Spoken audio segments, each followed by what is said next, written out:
I traveled all the organs of the state somehow. নিজেকে সেজন্য সৌভাগ্যবান মনে করি। Anyway, the state shall ensure the independence of the judiciary, others shall ensure the separation of the judiciary from the executive organs of the state. এটা আপনারা সবাই জানেন, article 22। কিন্তু আজকে স্বাধীনতার 53-54 বছর পরে আমরা কি সেটা পেরেছি? পারিনি। এটা কোনো একক সরকারের উপরে আপনারা দায় চাপালে হবে না। এটা একটা আমাদের কালেকটিভ ফেইলিওর বলতে হবে। কিন্তু যে ইন্ডিপেন্ডেন্স অফ জুডিশিয়ারি সম্পর্কে আমরা আজকে কথা বলছি, সেই ইন্ডিপেন্ডেন্স অফ জুডিশিয়ারি এনশিওর কিভাবে হবে এবং কখন হবে, কি কি আইন এবং কনস্টিটিউশনাল অ্যামেন্ডমেন্ট কিভাবে করলে হবে, সেই সম্পর্কে আমাদের চিন্তা করার এখনই সময়। কারণ আমরা দেখতে পাচ্ছি যদি জাজেস রিক্রুটমেন্ট অর্ডিন্যান্স যেটা হয়েছে সেটা হাইকোর্টে পেন্ডিং থাকা অবস্থায় এখনো পর্যন্ত অবজারভেশন যেটা আমাদের দেখার সুযোগ হয়নি, সেই অবস্থায় যদি আমরা সেই প্রসিজিওরে যাই সেটা কোয়েশ্চেন হবে। আর তাছাড়া অর্ডিন্যান্সটা পড়ে দেখেছি, তার বোধহয় 3, 5, 6 এবং 9 প্রবাবলি, আমার যদি ভুল না হয়, সেই অর্ডিন্যান্সের এই ধারাগুলো চ্যালেঞ্জ হয়েছে এবং সেই কথাগুলো যুক্তিগুলো খুবই যুক্তিসঙ্গত। কারণ আর্টিকেল 95(2)তে যে এখতিয়ারটা দেয়া হয়েছে সেটা আইন প্রণয়নের মাধ্যমে যদি কারো অযোগ্যতা ঘোষণা না করা হয় সেরকম যুক্তি যে তাদেরকে জাজ হিসাবে নিয়োগ করার বিধান থাকবে। তার উপরের দুইটা আপনারা জানেন, একটা সুপ্রিম কোর্টের আইনজীবী হিসেবে 10 বছরের অভিজ্ঞতা, তারপর একটা হচ্ছে জুডিশিয়ারিতে বিচার কর্ম বিভাগে তার 10 বছরের অভিজ্ঞতা। এখানে কোথাও বলা হয় নাই যে এইজটা দক্ষতার মাপকাঠি হিসেবে করা হবে। সর্ববয়োজ্যেষ্ঠ কোন আইনজীবী সেজন্য কনসিডার নাও হতে পারেন, কিন্তু কথা হচ্ছে কোথাও বয়সটাকে যোগ্যতা হিসেবে বিবেচনা করা হয় কিনা অন্যান্য আইন এবং অন্যান্য দেশে আমার জানা নেই। আরো বিষয়ে কথা বলা যায় যে চিফ জাস্টিসকে এইড করার জন্য কোন কমিশন অথবা কোন কাউন্সিল করার কোন বিধান কি ওখানে দেয়া হয়েছে? দেয়া হয়নি। তো এগুলো অবশ্যই আমাদেরকে ভেবে দেখতে হবে। এটা আর্টিকেল 95 অনুসারে এটা president in consultation with the chief justice জাজেস নিয়োগ করতে পারে, ফুল জাজ। আর্টিকেল 98 অনুসারে এখানে প্রেসিডেন্টের কনসালটেশনের কোন বিধান রাখা হয়। এটা president independent to appoint the additional judges for the time being to the High Court Division and also to the Appellate Division for temporary period. এটা পরে কনফার্ম হবে কিনা সেটা পরের বিধানে দেখা যাবে। এখন আমার কথা হচ্ছে যে যদি সুপ্রিম কোর্টের চিফ জাস্টিস কনস্টিটিউশনের ইন্টারপ্রিটার হিসেবে, রক্ষক হিসেবে, গার্ডিয়ান হিসেবে সুপ্রিম কোর্টের, তিনি অবশ্যই খেয়াল করবেন যাতে কনস্টিটিউশন ভায়োলেশন না হয় এবং সবকিছু যেন কনস্টিটিউশনালিটি থাকে এবং যেন লিগ্যালিটি থাকে। আমরা এটাও এনশিওর করতে চাই। তবে আমাদের কমিটমেন্ট, আমাদের বিএনপির পক্ষ থেকে 31 দফা প্রণয়নের সময়, যেটা লেখার সময় আমিও এটা একদম প্রধান ভূমিকায় ছিলাম, আমার মনে আছে, আমরা আর্টিকেল 116 অনুসারে অধস্তন আদালতের নিয়ন্ত্রণ ক্ষমতা চিফ জাস্টিসের হাতে রাখার জন্য আমরা প্রতিশ্রুতিবদ্ধ। এখানে in consultation with the president এই কথাগুলো আমরা ডিলিট করে দেওয়ার পক্ষে। তবে সেটার যথেষ্ট প্রক্রিয়াটা আমার মনে হয় জুডিশিয়ারির মাধ্যমে শুধু এককভাবে হলে হবে না, এটা পার্লামেন্টেও রেটিফিকেশন লাগবে এবং অ্যামেন্ডমেন্টের জন্য পরবর্তী পার্লামেন্টেও সেটা বিবেচনা করতে হবে। যদিও আমি জানি এই বিষয়ে একটা কেস রিট পেন্ডিং আছে, এখনো এটা হিয়ারিং এর অপেক্ষায় আছে। আমার এখানে বক্তব্য হলো অধস্তন আদালতের নিয়ন্ত্রণ ক্ষমতা আপনারা করবেন, সেক্রেটারিয়েট প্রতিষ্ঠা করবেন, কিন্তু কাদের স্বাধীনতা নিশ্চিত করার জন্য আপনারা এটা করবেন? আমার কাছে তালিকা আছে যে যারা রাতে কোর্ট বসিয়ে বিরোধী দলীয় রাজনীতিক, এখানে আমিও আছি, আমার মহাসচিব আছে, আমরাও ওখানে সাজাপ্রাপ্ত, আমি বিদেশ থেকেও মাপ পাই নাই, সাজা ওখানেও দিয়ে দিয়েছে। যারা রাতে কোর্ট বসিয়ে প্রায় 2036 জনকে সাজা দেওয়া হলো 2024-এর 7 জানুয়ারির ভুয়া ইলেকশন, ডামি ইলেকশনের আগে, তাদের মামলার সংখ্যা ছিল 149, এবং বিচারকের সংখ্যা আমি বলি, এখানে আমার কাছে কাগজ আছে 36 জন। তাদের সেই কাগজগুলো আমি সাংবাদিক ভাইদের জন্য এখানে কিছু ফটোকপি রেখে যাব, ইউ ক্যান শেয়ার। এখানে ব্যারিস্টার কায়সার কামালকে আমি অনুরোধ করছি, এখানে 2-3টা কপি আছে আপনার জন্য। তো তাদের স্বাধীনতা নিশ্চিত হলে সেক্রেটারিয়েট প্রতিষ্ঠার মধ্য দিয়ে তাদের বিরুদ্ধে আপনারা এখনো কিছু করেন নাই, পরে কি কিছু করতে পারবেন? আপনি আদার ব্রাঞ্চেসের কথা বলেন, পুলিশ ডিপার্টমেন্ট এবং ব্যুরোক্রেসি অন্যান্য বিভাগে কিছু লোকের চাকরি তো গিয়েছে, কিছু লোক রিটায়ার করেছে, কিছু লোককে বাদ দেওয়া হয়েছে, কিছু লোককে প্রসিডিউরে নিয়ে আসা হয়েছে। এখন তাদেরকে আমার মনে হয় they must be brought to the justice. যারা শুধুমাত্র রিটায়ার হয়ে মওকুফ পাবেন তা হবে না। তারা ফ্যাসিস্টের দূষণ ছিল, ফ্যাসিবাদের আয়ু দীর্ঘায়িত করার জন্য তারা বিভিন্নভাবে সহায়তা করেছে। তো তারা যদি শুধুমাত্র রিটায়ার্ড হয়ে যায়, শোকসভা হিসেবে তালি না দিলে ভালো, রিটায়ার্ড হয়ে যায় এবং তারা যদি নিরাপদে তাদের অর্জিত দুর্নীতিতে প্রাপ্ত সম্পত্তি এনজয় করতে থাকে, তাহলে এটাও কিন্তু জাস্টিস এনশিওর করা হলো না। আমি কারো নাম নিলে হয়তো আবার কন্টেম্পট অফ কোর্ট করতে পারে, করলে করুক, আমাদের তো আর সাজার কোনো কমতি নেই। আমি আপনাদেরকে আরেকটা তালিকা বলতে পারি, যেখানে বিকাশ কুমার সাহা সহ 168 জন অধস্তন আদালতের বিচারক এবং ল মিনিস্ট্রিতে যারা চাকরি করেছে এই বিরোধী দলকে দমন করার জন্য বিভিন্নভাবে, তাদের একটা তালিকা আছে 168 জনের। সেই তালিকাটা আমার কাছে আছে, আমি আপনাদের দিতে চাই না, আপনারা কষ্ট করে জোগাড় করবেন, কারণ এখানে অনেক কিছু লেখা আছে। আর হাইকোর্ট ডিভিশনের কথা যদি বলি, তাহলে যে তালিকাটা আমাদের কাছে আছে তাতে 30 জনের মতো ফ্যাসিস্টদের দোষর এখনো বসে আছে, যারা অনেকেই ছাত্রলীগের প্রেসিডেন্ট সেক্রেটারি ছিল এবং যারা প্রত্যক্ষভাবে জাজমেন্টের মধ্য দিয়ে হাইকোর্টে এই ফ্যাসিস্ট আওয়ামী সরকারের কর্মসূচি বাস্তবায়ন করেছে, যারা দেশনেত্রী বেগম খালেদা জিয়াকে 5 বছরের লোয়ার আদালতের সাজা 10 বছর করেছে, তারা তো এখনো আছে।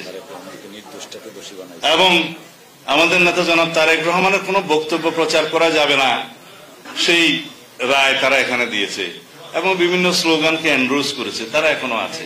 আমি নাম বলবো না, আপনারা সবাই সবাইকে চেনেন, কিন্তু তাদের কাছে নাকি আমি শুনেছি এখন রিট বেঞ্চ দেওয়া হয়েছে, বিভিন্নভাবে তারা ওখান থেকে কি ভার্ডিক্ট দিচ্ছে। আমি আমার এলাকার একটা যুবলীগের সভাপতি, উপজেলার চেয়ারম্যান ছিল, কোনো ভাবে সে প্রখ্যাত চোর ছিল এবং তারা উপজেলা চেয়ারম্যান হয়েছে। সে অ্যাবডাকশন সহ একটা মার্ডার চার্জে 164-এ অভিযুক্ত হয়ে তার বাড়ি থেকে সেই লাশ উদ্ধার করা হয়েছে। এখান থেকেই তো বেল পেয়েছে 2 মাসের মাথায়। তারা কারা সেটা আমাদের জিজ্ঞেস করতে হবে, কারণ আমরা বিচারকদের স্বাধীনতা নিশ্চিত করার জন্য কি ইন্ডিপেন্ডেন্স অফ জুডিশিয়ারি চাই? আমরা ইন্ডিপেন্ডেন্স অফ জুডিশিয়ারি চাই জুডিশিয়ারি ইন্ডিপেন্ডেন্সের জন্য। তো শুধুমাত্র এই কথাগুলো আমরা যদি বলে শেষ করে দিই যে আমরা ইন্ডিপেন্ডেন্স অফ জুডিশিয়ারি এনশিওর করবো, অবশ্যই করতে হবে, এবং দিস ইজ দ্য চান্স। এইবার যদি আমরা ইন্ডিপেন্ডেন্স অফ জুডিশিয়ারি এনশিওর না করতে পারি, আর কখনো হবে না।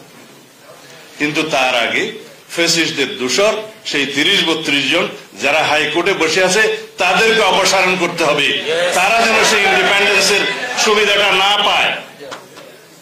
আর আপনারা সুপ্রিম জুডিশিয়াল কাউন্সিলের প্রভিশনটা জানেন, আর্টিকেল 96, এবং সেই আর্টিকেল 96 আরো অনেক সাংবিধানিক প্রতিষ্ঠানের যারা পদাধিকারী তাদের ক্ষেত্রেও প্রযোজ্য হয়, যেমন ইলেকশন কমিশন আছে, অ্যান্টি করাপশন কমিশন আছে, তাদের হয়।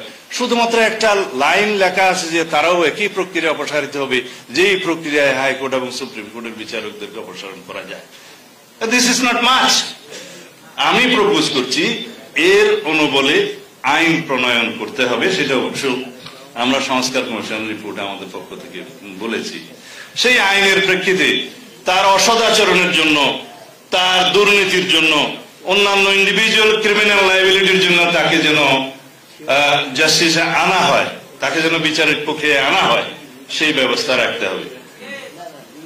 তাহলেই পরে হায়ার জুডিশিয়ারি বলেন, অধস্তন আদালত বলতে একটু খারাপ শোনায়, এখন স্থানীয় আদালত বলা হচ্ছে বা লোয়ার জুডিশিয়ারি, যাই হোক, তাদেরকেও সেই অ্যাকাউন্টেবিলিটি ফিক্স করতে হবে। আপনারা যদি মাত্র মনে করেন যে বিবেকের কাছে জবাবদিহি করবেন, সেই ভাষা পরিত্যাগ করতে হবে। সব অঙ্গেরই অ্যাকাউন্টেবিলিটি থাকবে, লেজিসলেটরদের অ্যাকাউন্টেবিলিটি থাকবে, পলিটিশিয়ানদের অ্যাকাউন্টেবিলিটি থাকবে, অন্যান্য অঙ্গের এক্সিকিউটিভদের অ্যাকাউন্টেবিলিটি থাকবে, ব্যুরোক্রেটদের অ্যাকাউন্টেবিলিটি থাকবে, জুডিশিয়ারিকেও কোথাও না কোথাও অ্যাকাউন্টেবল হতে হবে। কারণ শুধুমাত্র জুডিশিয়ারি যেভাবে পাওয়ার এক্সারসাইজ করছে, আমি এখানে প্রেডিকশন করতে চাই না এক সময় সেই পাওয়ার এক্সারসাইজ বিগত সময়ে যেভাবে হয়েছে, তারা যদি এভাবে মওকুফ পেয়ে যায়, আগামী সময়ে যে অভ্যুত্থানটা হবে সেটা জুডিশিয়ারির বিরুদ্ধে হবে। সুতরাং ইন্ডিপেন্ডেন্স অফ জুডিশিয়ারি এনশিওর করার আগে অবশ্যই ফেসিবাদের দোসররা যারা বিভিন্ন জায়গায় অধস্তন এবং উপরের আদালতে বসে আছেন, তাদেরকে ক্লিন করতে হবে এবং তাদেরকে বিচারের আওতায় আনতে হবে। শুধুমাত্র সুপ্রিম জুডিশিয়াল কাউন্সিল গঠনের মধ্য দিয়ে তাদেরকে অপসারণ করলে সেটা এনাফ হবে না। কারণ তাতে করে তারা বরং খুশি হবে যে তারা তাদের দুর্নীতির মাধ্যমে অর্জিত সম্পত্তি তারা ভোগ করতে পারবে। আমরা দেখছি এখানে আইন অঙ্গনে একটা কথা প্রায় আসলে শুনি যে শপথবদ্ধ রাজনীতিক নামে কিছু কিছু বিচারক এখানে ছিলেন, হ্যাঁ, এবং সেজন্য কন্টেম্প্ট করা হয়েছে। কিন্তু ছিল, আমি নাম নিতে চাই না, সম্ভবত এনায়েতুর রহিম ছিল। হ্যাঁ, আমি তাদেরকে জাস্টিস বলতে চাই না, দে আর ইনজাস্টিস। ইনজাস্টিস খায়রুল হকের মতো তারা বাঞ্চ অফ ইনজাস্টিস এখানে ছিল। তারা তাদেরকে বিচার কি শপথবদ্ধ রাজনীতিবিদ হিসেবে পরিচয় দিতে খুশি হতেন। তারা তো এই জুডিশিয়ারিটাকে কলুষিত করেছে, তারা এই জুডিশিয়ারিটাকে নষ্ট করেছে। এইটা একটা সুযোগ আছে। আমি মাননীয় চিফ জাস্টিসকে অনুরোধ করব, আপনি তাদেরকে ক্লিন করুন, এটা আপনার দায়িত্ব, আমরা আপনাদেরকে সমর্থন করব। কিন্তু আপনি কিভাবে করবেন জানি না। আপনার চারপাশে কিছু লোক বসে আছে, আমি এখানে যদি নাম ধরেই বলি, হোক কন্টেম্প্ট, মিস্টার তারেক মোয়াজ্জেম নামে একজন স্পেশাল অফিসার আছে চিফ জাস্টিসের অফিসে, এডিশনাল চিফ জাস্টিসের মতো, ডিবি হারুনের তলোয়ার সহ ফেসবুকে দিয়েছে, যেটা নাকি ওবায়দুল হাসান সাহেবকে প্রেজেন্ট করেছিল। এগুলো তো আপনাদের নিশ্চয়ই জানা আছে। তো তারা তো এখন চিফ জাস্টিসের আশেপাশে আছে, যারা লোয়ার জুডিশিয়ারি ট্রান্সফার পোস্টিং ইত্যাদি এগুলো করছে। আরেকজনের নাম, আমি এখানে আরো 4-5 জনের নাম আছে। যেমন মনে করেন আরেকটা আছে মিস্টার আতিকুজ্জামান, ডেপুটি রেজিস্ট্রার বোধহয় এখন অ্যাডমিন হাইকোর্ট ডিভিশনের। এটা বই লিখে শেখ মুজিবুর রহমানকে কি যেন উৎসর্গ করেছে ইত্যাদি, উনিও ওনাদের চারপাশে আছে।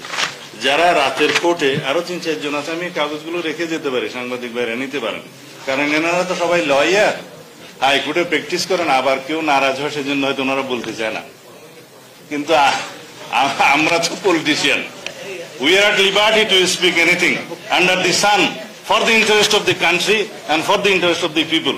বিকজ ওই ইনজাস্টিস খায়রুল হক বলে গেছে যে safety of the country and safety of the people is the supreme law, সেই হিসেবে বলে গেলাম আর কি, ক্ষমা করবেন। এনিওয়ে, সেই কাগজগুলো আমি আপনাদেরকে সবগুলো না দিলেও কিছু কিছু কাগজ দিতে পারি। আমি মনে হয় জুডিশিয়ারির পক্ষে কথা বলতে যে কারো কারো বিপক্ষে যদি কিছু বলি এবং সেই জন্য যদি আমার বিরুদ্ধে কোনো কন্টেম্প্ট অফ কোর্ট হয়, আপনারা সিনিয়র লয়াররা দয়া করে সেটা একটু দেখবেন আর কি। আমি আর বিশেষ কিছু বললাম না। আমরা রাষ্ট্র সংস্কারের জন্য, আমার কাগজগুলো দিন, রাষ্ট্র কাঠামো সংস্কারের জন্য এবং সংবিধানের গণতান্ত্রিক সংস্কারের জন্য আমরা প্রতিশ্রুতিবদ্ধ। আমরা 31 দফা প্রণয়নের সময় প্রথম লাইনটাই সেটা লিখেছি। তার লক্ষ্য হচ্ছে বাংলাদেশের জনগণের অর্থনৈতিক মুক্তি এবং তার লক্ষ্য হচ্ছে বাংলাদেশের জনগণের গণতান্ত্রিক এবং সাংবিধানিক অধিকার নিশ্চিত করা। সেই জন্যই আজকে আমাদেরকে এই কথাগুলো বলতে হচ্ছে, ভেরি ডেসপারেটলি বলতে হচ্ছে। এবং এই সুযোগে যেন কোন রাষ্ট্রের অঙ্গ এটা মনে না করে যে আপনারা অ্যাকাউন্টেবিলিটি লেস, সেটা যেন মনে না করেন। সবাইকে এই রাষ্ট্রের জবাবদিহিতা নিশ্চিত করতে হবে। শুধুমাত্র এক্সিকিউটিভ ব্রাঞ্চের ক্ষমতা কমানোর মধ্য দিয়ে যেমন রাষ্ট্রে ভারসাম্য নিশ্চিত হবে না, শুধুমাত্র নিশ্চিত হবে যে একটা harmonious cooperation in between all the organs of the state যদি আমরা এনশিওর করতে পারি। It is also essence of the separation of power theory, আপনারা আমার চেয়ে ভালো জানেন। তাহলে পরে রাষ্ট্রে ভারসাম্য এবং একটা ভারসাম্যমূলক রাষ্ট্র ব্যবস্থা এবং এবং সমাজ ব্যবস্থা নিশ্চিত করা হবে। আমি এগুলো আশা করি আমরা সবাই এইবার শুরু করতে পারবো। আমাদের এই শুরুটা কন্টিনিউ হলে গণতান্ত্রিক চর্চার মধ্য দিয়ে বাংলাদেশ আরো এগিয়ে যাবে এবং একটা সময়ে দেখা যাবে আমাদের সমস্ত গণতান্ত্রিক প্রতিষ্ঠান এবং সাংবিধানিক প্রতিষ্ঠানগুলো শক্তিশালী ভিত্তির উপরে দাঁড় হয়ে গেছে এবং তারাই গণতন্ত্রের রক্ষা কবচ হিসেবে ওয়াচডগ হিসেবে দায়িত্ব পালন করবে সেই দিনের আশায়। ধন্যবাদ আপনাদের সবাইকে। আসসালামু আলাইকুম।